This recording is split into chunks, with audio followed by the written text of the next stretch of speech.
Good morning बच्चों। आज हम आपकी 9th क्लास की विज्ञान विषय की वर्कशीट नंबर 54 को सॉल्व करने जा रहे हैं। इसका आज का टॉपिक है गुरुत्वाकर्षण। आज का सब टॉपिक है गुरुत्वाकर्षण का सार्वत्रिक नियम।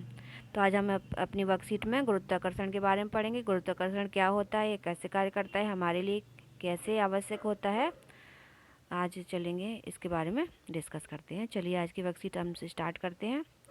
जिज्ञासा दीदी, गुरुत्वाकर्षण बल और इसका क्या महत्व है? ज्ञान, यह देखकर कि पका हुआ सेब हमेशा नीचे ही गिरता है, न्यूटन ने यह अनुमान लगाया कि पृथ्वी हर वस्तु को अपनी तरफ एक बल से आकर्षित करती है। चंद्रमा जो पृथ्वी के चारों तरफ चक्कर लगाता है या घूमता रहता है, पृथ्वी द्वारा ही इसी प्रकार के अभिकेंद्रीय या जो कि ओर अनुभव करता है और दोनों आपस में कभी नहीं टकराते। इसी प्रकार सूर्य की परिक्रमा करते हैं, इस प्रकार ग्रह भी सूर्य की परिक्रमा करते हैं।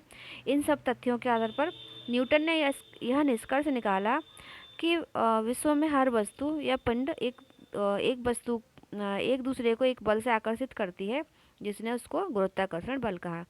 एक बार जब न्यूटन एक पेड़ के नीचे बैठे हुए थे, जब उनका ध्यान से देखा, उन्होंने एक सेब ऊपर से नीचे आकर गिरा, तब उन्होंने इस विषय पर विचार किया कि सेब आखिर नीचे ही क्यों गिरा, आसमान में ऊपर की तरफ क्यों नहीं गिरा। तो इसको अपने विचार को उन्होंने बाद में तथ्यों के आधार पर परखकर एक नियम दिया, जिसको गुरुत्वाकर्षण बल या गुरुत्वाकर्षण का नियम कहते हैं। चलिए आज की वर्कशीट का आगे है आपका गुरुत्वाकर्षण का सार्वत्रिक नियम। इस संसार में प्रत्येक अन्य वस्तु को ऐसे बल से आकर्षित करती है जो दोनों वस्तुओं के द्रव्यमानों के गुणनफल के समानुपाती और उन वस्तुओं के केंद्र के मध्य की दूरी के वर्ग के व्युत्क्रमानुपाती होती है। हम इसे गुरुत्वाकर्षण का सार्वत्रिक नियम कहते हैं। तो चलिए बेटा, गुरुत्वाकर्षण का सार्वत्रिक नियम क्या होता है? जो ये नियम होता है वो दोनों वस्तुओं के द्रव्यमानों के गुणनफल के समानुपाती होता है। जो दो वस्तुएं हैं, एक वस्तु m है और एक वस्तु दूसरी m है, तो इनका जो द्रव्यमान है हमने m1 तथा m2 लिया। जैसे कोई वस्तु a है और कोई वस्तु b है, a का द्रव्यमान m1 है और b का m2 है। ठीक है बेटा, चलिए आगे क्या कहते हैं। जो इनकी मध्य की दूरी है, जिसको हम मध्य की जो दूरी है, जो दोनों पिंडों की मध्य की दूरी है, इसको d मानते हैं। तो d का जो गुणनफल है उसके व्युत्क्रमानुपाती होता है। बेटा ये समानुपाती और व्युत्क्रमानुपाती क्या होता है? इसके हैं समानुपाती, ऐसा निशान होता है समानुपाती का। अगर ये समानुपाती है b के, तो ये मतलब इनका मान लगभग समान होगा। अगर a की वैल्यू बढ़ेगी तो b की वैल्यू भी बढ़ जाएगी बेटा, और अगर b की वैल्यू बढ़ेगी तो a की वैल्यू भी बढ़ जाएगी। इसका मतलब होता है ये एक दूसरे के समानुपाती हैं।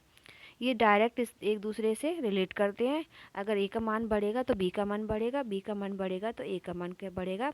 इसको समानुपात कहते हैं। ठीक है बेटा, तो ये काय के समानुपाती होती है? जो दो पिंड हैं, पिंड a और b, इनके जो द्रव्यमान है, द्रव्यमानों के गुणनफल के समानुपाती होती है। और जो इनकी मध्य की जो दूरी है, a से b तक की जो दूरी है d, और उसके वर्ग के व्युत्क्रमानुपाती होती है। व्युत्क्रमानुपाती का मतलब होता है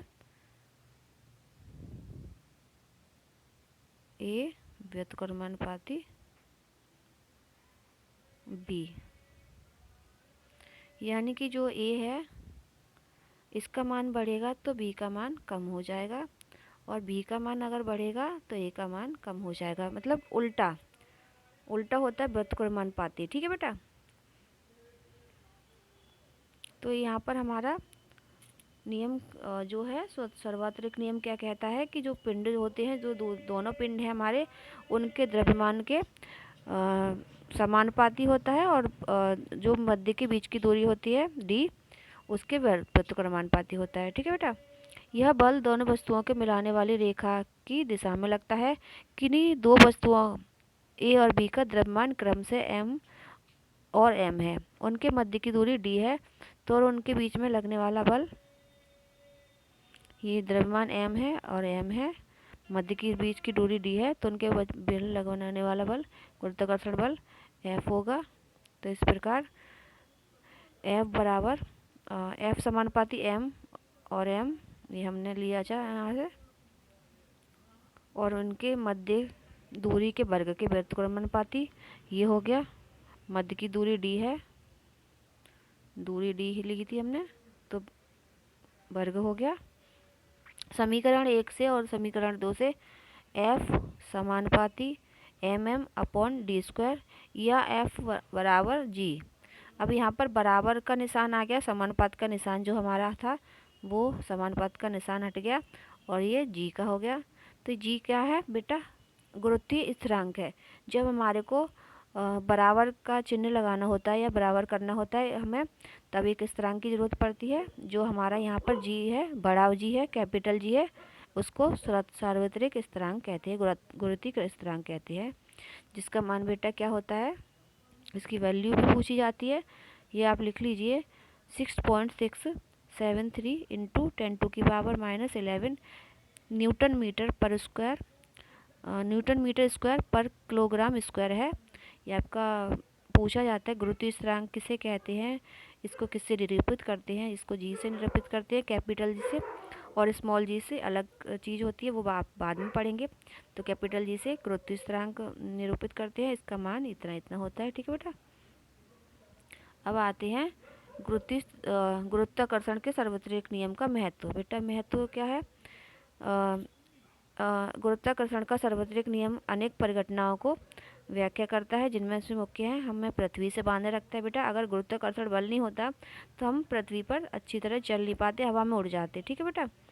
पृथ्वी के चारों ओर चंद्रमा की गति, जो चंद्रमा होता है पृथ्वी के चारों ओर घूमता है, गुरुत्वाकर्षण के बल के कारण होता है।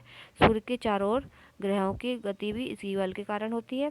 चंद्रमा तथा सूर्य के कारण ज्वार भाटा, जो समुद्र में जल में ज्वार, जो समुद्री जल का स्तर, पानी का स्तर कम ज़्यादा होता है, उसको ज्वार भाटा कहते हैं, आपने पढ़ा होगा।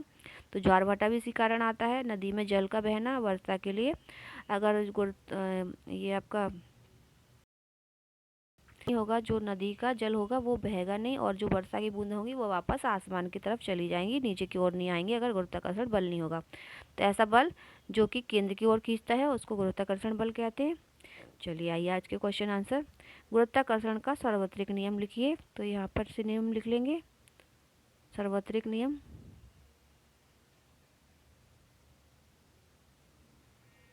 इस संसार में प्रत्येक वस्तु अन्य वस्तु को एक ऐसे बल से आकर्षित करता है जो दोनों वस्तुओं के द्रव्यमानों के गुणनफल के समानुपाती और उन वस्तुओं के केंद्र की दूरी के वर्ग के व्युत्क्रमानुपाती होता है।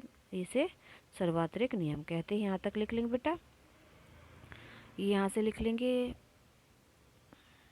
फिर डायरेक्ट डायग्राम बना देंगे। आप इस डायग्राम को ड्रॉ कर देना बेटा, और ये लिख लेना पहली इक्वेशन F बराबर M प्रोपोर्शनल mm, और व्युत्क्रमानुपाती लिख देना, फिर ये लिख देना, फिर ये लिख देना।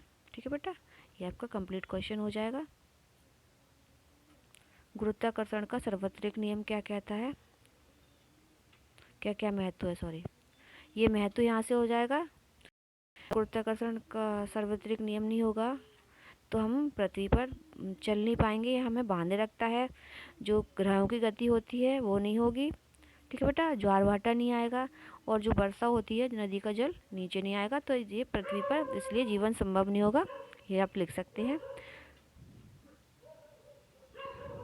यदि गुरुत्वाकर्षण बल का बल नहीं होता तो क्या होता, अपने विचार लिखिए। यहाँ से लिख सकते हैं कि हमें जो गुरुत्वाकर्षण बल है, ग्रहों की गति होती है, इस कारण नदी में जल बह पाता है, वर्षा के लिए भी आवश्यक है। इस प्रकार हमारे जीवन के लिए बहुत ही आवश्यक है। लास्ट क्वेश्चन है, गुरुत्वाकर्षण बल में जी का क्या निरूपित करता है और इसका मान कितना है। अभी हमने बताया था गुरुत्वाकर्षण बल में जी का क्या महत्व है। जी क्या निरूपित करता है बेटा, ये गुरुत्वीय स्थिरांक है, ये इसको निरूपित करता है। इसका मान कितना है, इसकी वैल्यू है बेटा 6.673 इंटू 10⁻11 न्यूटन मीटर स्क्वायर पर किलोग्राम स्क्वायर। ठीक है बेटा, इस तरह से आपकी आज की वर्कशीट पूरी हुई। उम्मीद है आपको वर्कशीट समझ में आ गई होगी बेटा। अगर आपको वर्कशीट समझ में आई है तो वीडियो को लाइक करना और चैनल को सब्सक्राइब करना मत भूलिए।